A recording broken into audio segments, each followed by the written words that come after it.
Hi everyone, I hope you all are fine and good. So welcome back to my YouTube channel Shivi. आज हम friend B political science होने fourth semester का question paper discuss करेंगे। किसका? Global politics.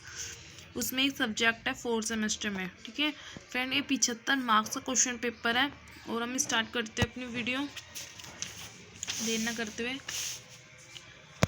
इसमें friend आपको 4 प्रश्नों को उत्तर देने, टोटल 8 क्वेश्चन आएंगे आपके एग्जाम में। 4 प्रश्नों को उत्तर आपको देनी है। सभी प्रश्नों का अंक समान है और किसी एक ही माध्यम में आप उत्तर दे सकते हैं, हिंदी या अंग्रेजी, पर पूरा क्वेश्चन पे आंसर आपको एक ही माध्यम में देना है। ठीक है फ्रेंड, क्वेश्चन फर्स्ट देखते हैं।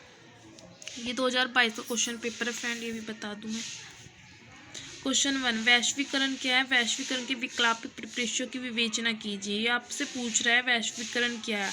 अगर आपको ये जानना है कि कौन सी यूनिट में से, कौन से चैप्टर में से, तो मैं आपको बताती हूँ। यूनिट 1 में से क्वेश्चन आया है और यूनिट 1 आपकी वैश्वीकरण ही है और ये यूनिट 1 का चैप्टर 1 में से ही है। अगर आपने अच्छे से पढ़ रहे हो तो आप बहुत अच्छे से देख के क्वेश्चन को पहचान सकते हो। हाँ जी, ये चैप्टर 1 में से ही है। ठीक है फ्रेंड्स, सेकंड क्वेश्चन देखते हैं।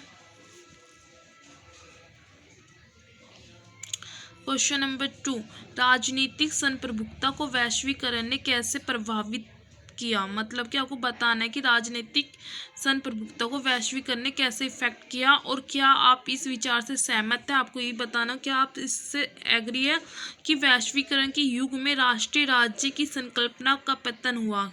कारण दीजिए। आपको ये बताना होगा और उसके कारण भी देने होंगे कि वैश्वीकरण के युग में राष्ट्रीय राज्य की संकल्पना का पतन हुआ है, तो आपको उसका कारण बताने होंगे।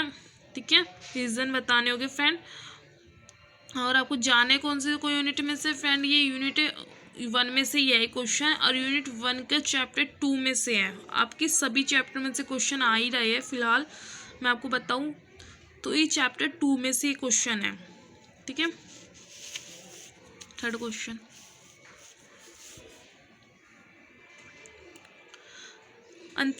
थर्ड क्वेश्चन, अंतर्राष्ट्रीय निगमों से आप क्या समझते हैं? अंतर्राष्ट्रीय निगमों से आपका क्या अभिप्राय है? विकासशील देशों की अर्थव्यवस्था में इनकी भूमिका का आलोचनात्मक मूल्यांकन कीजिए। फ्रेंड, आपको अंतर्राष्ट्रीय निगमों से क्या अभिप्राय ये बताना होगा। विकासशील देश है, ये विकसित देश नहीं पूछ रहा है, विकासशील देशों की पूछ रहा है।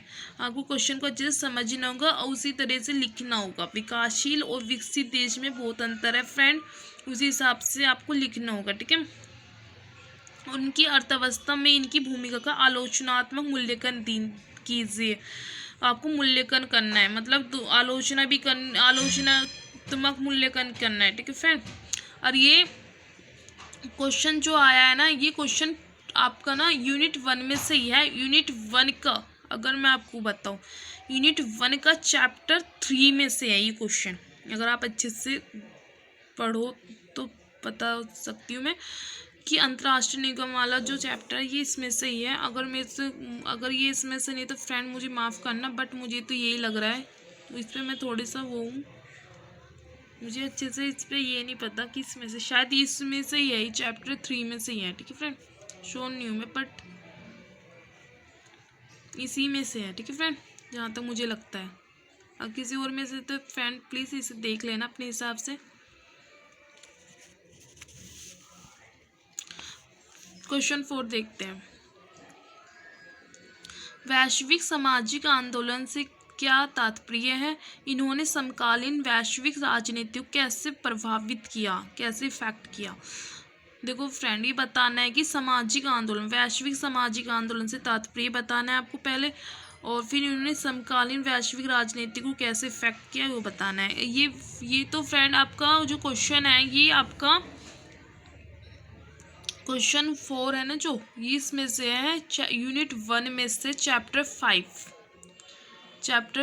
हाँ जी, ये इसमें मैं और पे श्योर हूँ बट उस पर श्योर नहीं थी। ठीक है, हाँ ये चैप्टर 5 में से है यूनिट 1 का।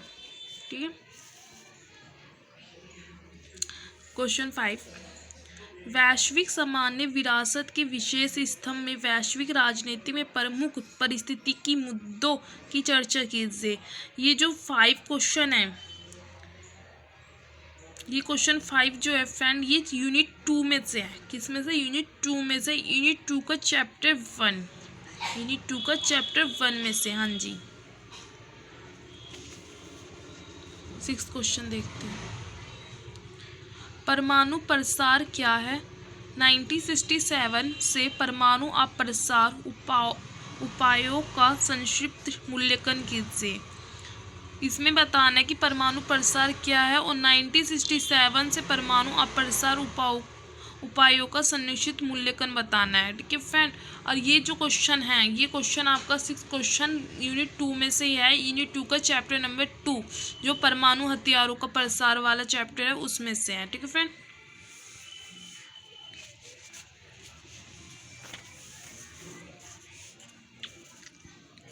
क्वेश्चन नंबर 7 देखते हैं। वैश्वीकरण की वर्तमान प्रक्रिया के आलोक में शक्ति संसाधन तथा अभिशासन को आप किस प्रकार विश्लेषण करेंगे? ये बता रहा है कि वैश्वीकरण की वर्तमान प्रक्रिया के आलोक में शक्ति बतानी है, संसाधन बताने हैं तथा अभिशासन को आप किस तरह विश्लेषण करेंगे, ये आपको बताना होगा। ये जो क्वेश्चन आए फ्रेंड, ये आपका क्वेश्चन यूनिट 3 में से है। हाँ जी, यूनिट 3 जो है संसाधन और शक्ति शासन के स्तंभ में वैश्विक परिवर्तन, उसी में से ही क्वेश्चन। अगर आप अच्छे से पढ़ोगे यूनिटी, अगर आपको यूनिटी याद रहेगी तो क्वेश्चन को आप अच्छे से पहचान सकते हो। ठीक है,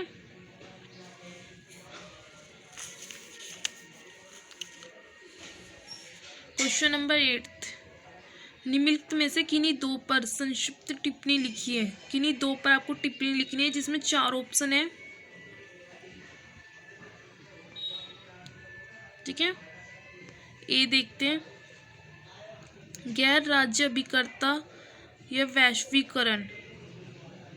ये गैर राज्य अभिकर्ता वैश्वीकरण कौन से यूनिट में से फ्रेंड? ये यूनिट में आपको बताओ, यूनिट है फ्रेंड 2, यूनिट 2 में से है। यूनिट 2 का चैप्टर नंबर 3, चैप्टर नंबर 3 में आपको इसका आंसर मिल जाएगा बहुत आराम से। ठीक है फ्रेंड,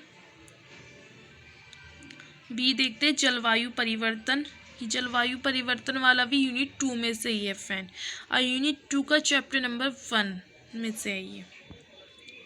मानव सुरक्षा, सी पॉइंट, मानव सुरक्षा। ये मानव सुरक्षा फ्रेंड यूनिट 2 में से ही है। यूनिट 2 में से ही चैप्टर नंबर 5 मानव सुरक्षा, चैप्टर का नाम भी मानव सुरक्षा ही है।